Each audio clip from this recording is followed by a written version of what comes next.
Hello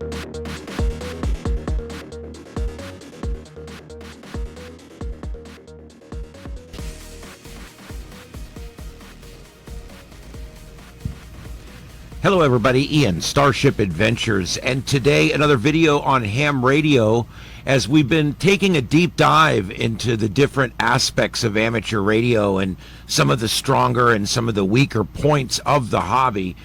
Today's no different. We're going to look at the HF bands, specifically your 80 meters up to say 10 meters, your HF bands, and we're going to discuss why those bands have become so quiet. When you talk to some of the folks that have been around in ham radio a long time, they'll tell you that these bands used to be very busy and that you could get on there just about any time, dial around to any frequency, and just start talking, and there would be someone there to answer you and to have a conversation with you. Unfortunately, those days have come and gone, and there's a lot of reasons for that.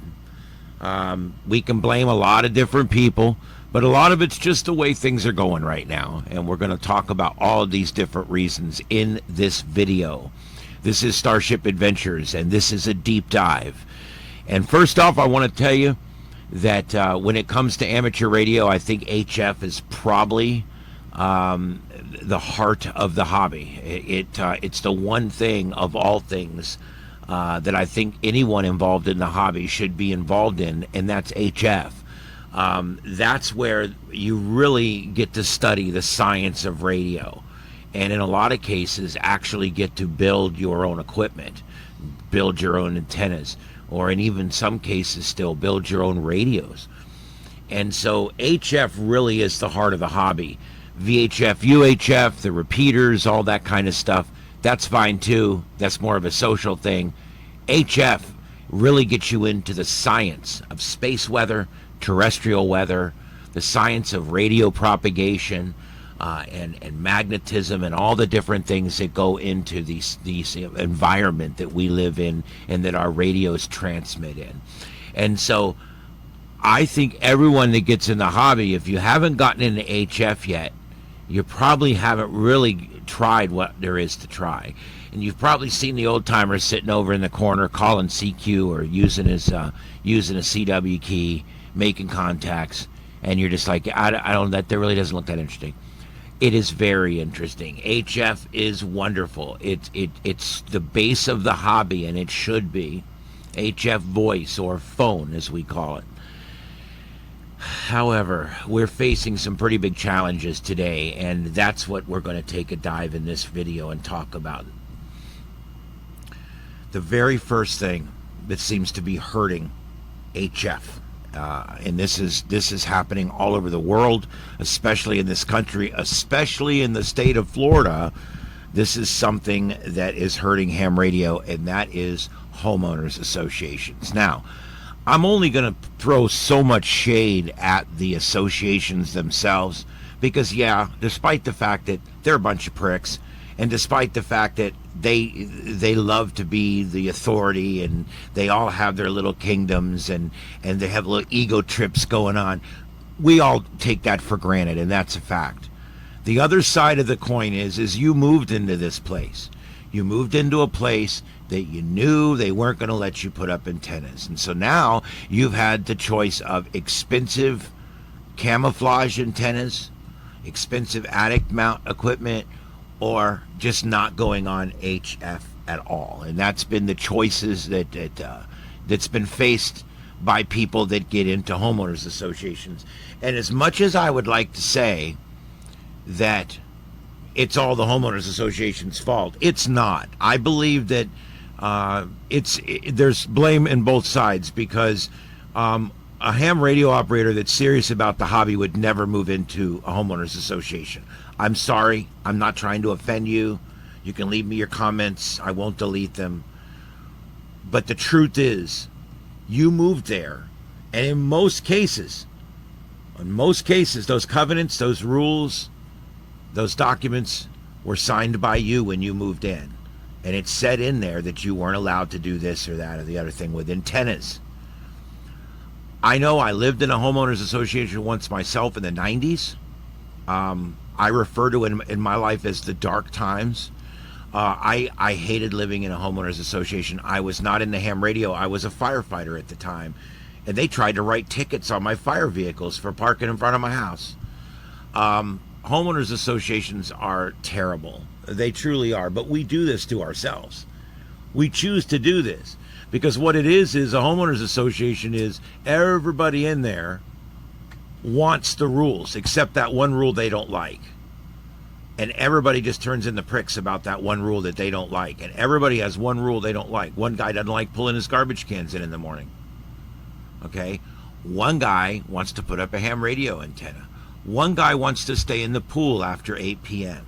There's always one rule that somebody doesn't agree with, and that's where the problems always come in.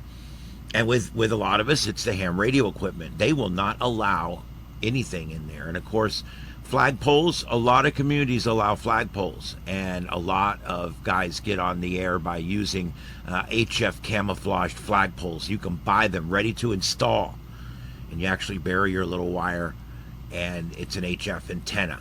And you can get different bands and different styles, but you can also insulate and charge the gutter that goes around your house. That's a great way to get around the homeowners association. There's a lot of different things. You can lay a wire right on top of or right below the tiles on your roof. You can just lay a wire right down on your roof and let it radiate from there. But homeowners associations, one of the biggest problems in ham radio right now, and all I can say, guys, is buck up and mow your own grass. You know what I mean? I mean, it is what it is. Everybody says, I live in a homeowners association because I don't want to have to deal with the street light going out. I don't want to have to deal with the road and the pothole in the road. I don't want to have to deal with mowing my grass. I don't want to have to deal with anything. I just want to come home and go away. That's fine, but you're paying $200 a month for homeowners fees. How much do you think it costs me to pay a kid down the street to mow my lawn? And I put up my own light. I mean, the homeowners associations are really not great, and they're really not great for ham radio. But when I hear hams out there saying that something should be done, there should be laws passed protecting ham radio operators from HOAs, well, you elected to live there, and what you're asking is the government to protect you from yourself.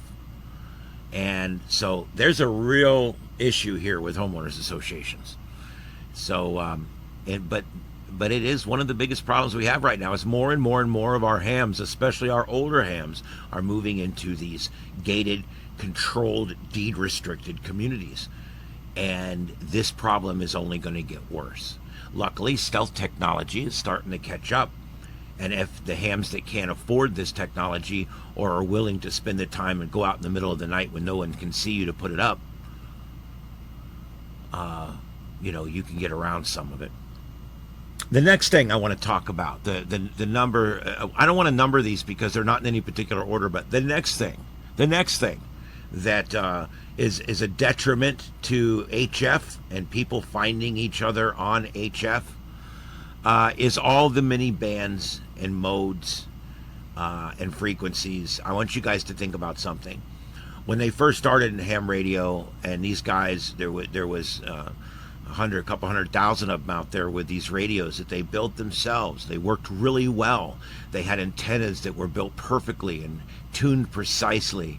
And the airwaves were quiet back then. The noise floor was low. And these guys could get on there and talk all over the place. It was great. Things have changed a lot now. And those 4 or 5 bands that they had back then have now turned into 15 or plus bands now that we have access to. But it's not just the more real estate. It's also the different modes that we're using. FT4 and FT8 are taking over right now. They've actually surpassed phone as the #1 mode used by amateur radio operators. Can you believe that? FT4 and FT8 are the #1 mode used by amateur radio operators to make contact with other operators. So that right there in itself took a lot of people off the air because they're now communicating digitally on the computer. And if you want to know why ham radio operators don't want to talk to each other, that's another video. It's on the channel. Go back about 6 or 8 videos and you'll find it. It talks about why are the repeaters so dead. If you go into there, I talk in depth about the unpleasantness of some of the conversations that happen in ham radio, and HF is no different. But basically, when you've got some people on digital, some people on digital voice, some people on phone, upper sideband, lower sideband, you've got people on AM, you've got people on FM, you've got people narrow wideband, you've got people doing all kinds of different things now. You've got people using SSTV to communicate. You've got people using JSA call. You've got people still using CW. When you start looking at the number of modes that you can operate on, it's several hundred modes that you can operate on. Not just voice. And even in voice, there's a bunch of modes. There's DMR, there's D-Star, there's System Fusion. There is all these other modes that people are experimenting with. And then, of course, you get into the straight up digital modes like FT4 and FT8. There is another 100 plus of those. Hell, when you get into SSTV or slow scan TV, amateur radio television, when you get into that, there's about 40 modes in there. Luckily, most of the programs can deal with all of them at once. The problem is we've spaced ourselves out too far. I want you to think about it this way. In the forest, all the little critters make their own little noises so they can find each other in the night. Okay? And we're all out here and we're all making our little noises. Cricket, cricket, cricket. But the problem is nobody's listening to the same frequencies anymore, and we're not hearing each other's noises. And that's the problem. And so no one's finding anybody. And it leads to frustration. I knew a guy that bought an HF radio, put up antenna, dialed around for a while, never talked to anybody, took it down, never used it again. It's been sitting there for 10 years. His license is about to expire. That's sad. But you got, he didn't have an Elmer to help him figure out where to look. He didn't understand some very simple things. And at the end of this, I've got some things I'm going to tell you that will help you find people to talk to on HF. Okay, so wait till the end. Anytime I bitch about something, I always have a way that I feel we could fix it at the end. So we're going to get there in just a few minutes. So the plethora of modes, okay, the abundance of frequencies, and the absolute cascade of bands that we have to use today is so crazy and so wide and so diverse that we're literally having a hard time finding each other. And we're all out there in our own little forest making our own little noise, and there's no one there to talk to. And unfortunately, I don't really know how to fix this, because new bands, modes, and especially modes, not bands necessarily, but modes, are being created every day. There's new stuff coming out all the time, and there will be more stuff coming out. And now we're starting to see more of the commercial stuff being adapted to use with ham radio from Motorola and different systems. And so as all this happens, and more and more and more people find more and more ways to communicate, less and less people will actually talk to each other or actually communicate with each other in any way, shape, or form, because they'll never find each other in that large forest in the middle of the night. The next thing I want to talk about is what I call appliance operators. Yeah, appliance operators. And boy, we've got a lot of those. We got a local club here that the guy that was president for a while didn't even have a ham radio antenna up. I mean, all he did was HF, VHF and UHF. That's all he did was repeaters. And he didn't even do much of that. And he was the president of the club. I don't know how someone can be active in ham radio and not be on HF. Ham radio is HF and other things, okay? I don't know what to tell you. It's like racing cars is mostly racing cars, okay? Well, amateur radio is mostly HF radio. That's really where the science hits the road. That's where it's at. So basically, what I'm trying to say is another big problem on HF is that so many people have regressed back to just being on VHF and UHF because they can put a little stubby rubber ducky out and they can get on the local repeater. It takes absolutely no talent, absolutely no tenacity at all. You can just basically go on there and buy a Bofang UV5R and step outside, and you're a ham radio operator, and you can be the president of your local club. It's really kind of ridiculous if you think about it. So that's my next big problem. People sitting on ass and not getting on HF. That's the problem. The next one.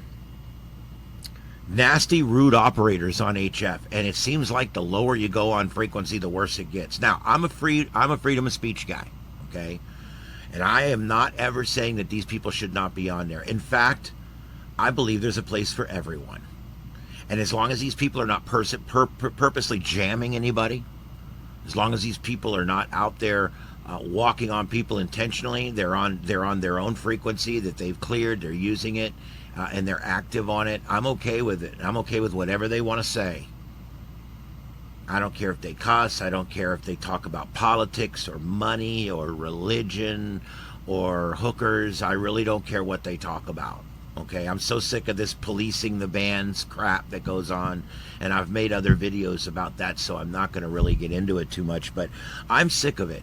I'm sick of, on one hand, you got people out there jamming people and being jerks, but on the other hand, you've got these absolute asses out there policing the radio bands and warning people off frequencies and telling people that that frequency's for this and that and they can't be used for other things. Do you know how many frequencies there are out there? If we space ourselves out literally, I mean, what? Just kilohertz apart, you know? I mean, we could all talk at the same time. I mean, it's kind of ridiculous when you think about it. So all I can say is a lot of it's been happening because people have been run off the band. Newer hams have been run off the band by people who are rude. So there you go. I'll tell you, here's another one. And there's some controversy over this one. I get told all the time, that can't work. That won't work. Bullcrap. Here it is. Calling frequencies. Why is there no calling frequency? I can go to 10 meters and there's a calling frequency. There's one for FM, one for AM, one for single sideband. I can go to 6 meters. There's a call frequency for each mode. I can go to 2 meters. There's a call frequency for each mode. 70 centimeters, call frequency for each mode. But no one can adequately explain to me why there's not a calling frequency on 20 meters. Why is there not a meeting place where people can go CQ from Florida? And somebody else can say, hey, CQ from Illinois, let's take it up. Let's take it up for, let's take it up to, 7.365, whatever. Blah, blah. Why not? I don't understand why we can't have a calling frequency, okay? Marine Band has a calling frequency. CB has a calling frequency. I mean, this stuff's been around since everything. It's been around since the spark gap. But why can't we have a calling frequency? I don't understand. And when hams explain to me, their excuse to me why we can't have a calling frequency is this. Oh, that just won't work. That's the explanation for way too much in ham radio. Oh, that just won't work.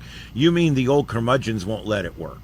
Personally, I believe that if we could come out with a calling frequency for upper sideband on 20 meters, and it's a frequency I could go and just put my radio on, and I hear a guy come up in Peoria calling out, and I'll key up and say, hey man, what's up? Let's take it to another frequency, just like we do on 2 meter call. It works there. Why won't it work on 20 meters?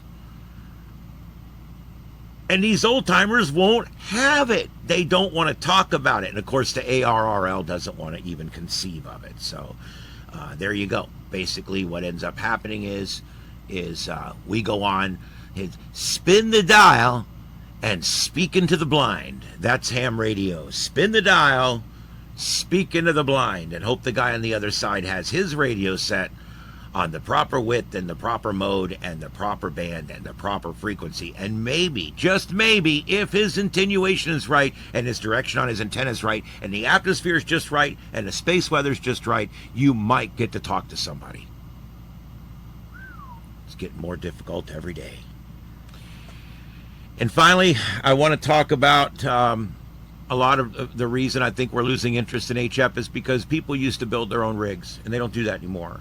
I'm not saying they should build their own rigs. If I had to build my own rigs, I would probably not be a radio operator because these hands don't solder. I wish they did. But not all of us can build our own radios. You know, I respect these guys that went and bought parts at ham conventions and came home and built a radio starting with a breadboard, and he built a radio all the way to the point where they're talking to people on it around the world. That must have been amazing. And I'm envious.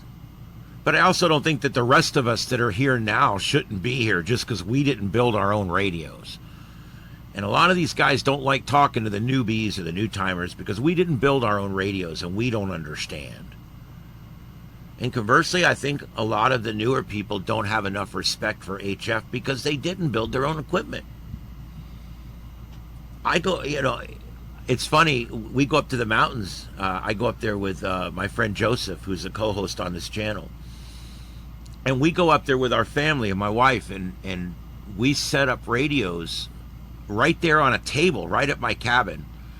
And whatever frequency we decide we want to operate on, we go get the spool of copper wire and a couple of wooden blocks, and we build the antennas we want to talk on. And then when we're done, we roll it all back up and put it away, or we leave it back up for next time. But the point is we're still building. We're still out there trying to learn about the science and build different things and try different things and do different things.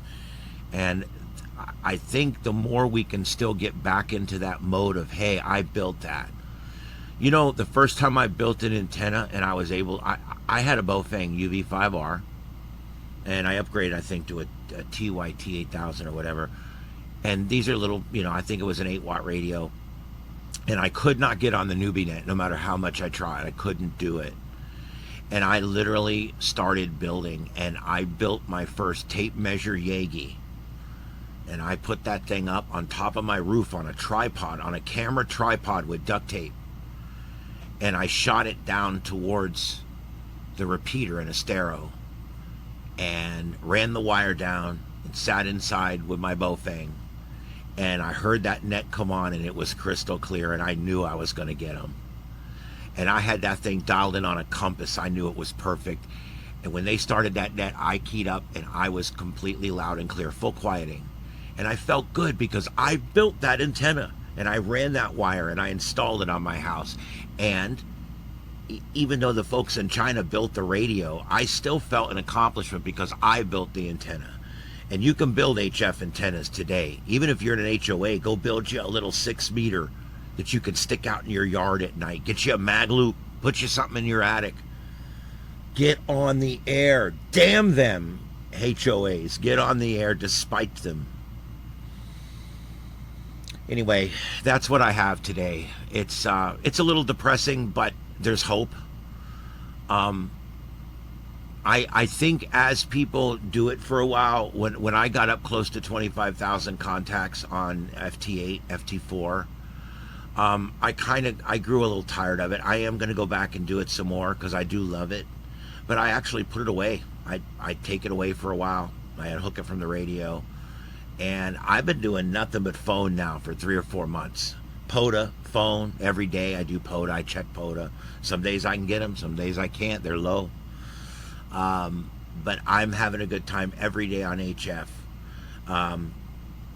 Coming up soon, this weekend, as this taping is going on right now, this video will be released. This weekend is Summer Field Day, or Field Day, whichever you prefer to call it. Every time I call it one, I get corrected that it's the other. But Field Day is coming up this weekend. And even if you don't like the ARRL, and you don't like dealing with the logs or the Cabriello files or the programming or the software or any of that crap, okay, you can still go on and make contacts. I do it. Just go on and make contacts. Learn what the exchange is, okay? You're going to be, I think, if you're at home operating, I think you're a 1D. And if you would just say, 1D South Florida or whatever your designator is. But you just go onto the site and look up what your designator would be and go on and make some voice contacts and put them in your QRZ log.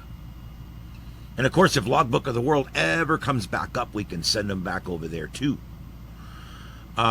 If you are not on QRZ for logging, I suggest you get there. That, I believe, is becoming the industry standard, especially now that Logbook has been so bad for so long and is now so gone for so long that I think people are all looking for a new place to go, a new medium. And I think a lot of people have found it with QRZ. So if you're not on QRZ, I'd go on over there and upload your Cabriello file or your IDF file or whatever you have. Upload all your different log files to them, and they'll parse it all out and throw it in your logbook. And then when Logbook of the World comes back up, you can manually go into QRZ and have it pull over all your confirmations from Logbook of the World. And that way, the next time it goes down, you won't have to worry, because all those confirmations are saved in QRZ as a Logbook of the World confirmation. So that's a real good thing. Start logging contacts. A lot of people don't. A lot of people get into it. They do it for 2 or 3 years, and then they're like, damn, I should have started a logbook back on my first day. I did that for about 6 months, and then I started logging. And I've got some of my first VHF contacts. I listen to 2 Meter Call a lot, and I log my 2 Meter contacts. I log all my contacts. And so don't wait too long to start your logbook if you haven't started one yet. Go to QRZ. It's already there. It's already there. You don't even have to start it. It's already there. Go on there, make you a little page, put a little bit about yourself on there, throw a picture of yourself on there, and throw all that on there on QRZ. All right, guys, that's HF, and that's why it's so dead. I hate to say it. It comes down to the magnitude of voice modes and digital modes that are out there, and just the sheer number of bands and frequencies and all that. The homeowners associations are really bad. Appliance operators that are no longer bothering to get on HF. Nasty root operators on HF. No standard calling frequencies. And of course, the lack of interest caused by the fact that we're just not building our own equipment anymore. And I think those are pretty much the reasons. Is it ruined? No. Certainly in decline, though, and we got to work on it. So get on the radio, guys. Pick up the mic. Use phone. If you've been doing FT8 for a while, do phone for a while.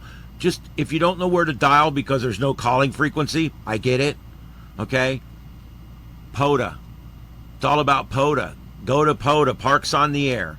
Go ahead and sign up. It takes 2 minutes. Sign up for POTA. You don't have to do anything. You don't have to log anything. The people at the locations do the logging. And if you get a POTA contact and you don't have time to log it, just go back the next day, go to the POTA log. There's the info. You can come over and you can back it into your QRZ log. It's easy. So you can do it. Get on phone. It's fun. There's at least 10 of us still out there. I promise. All right, guys. My name's Ian. Hope to see you guys on the next adventure. Until then, I'll be the one calling out into the dark night. See if I can get someone to answer. We'll see you later. 7 3s.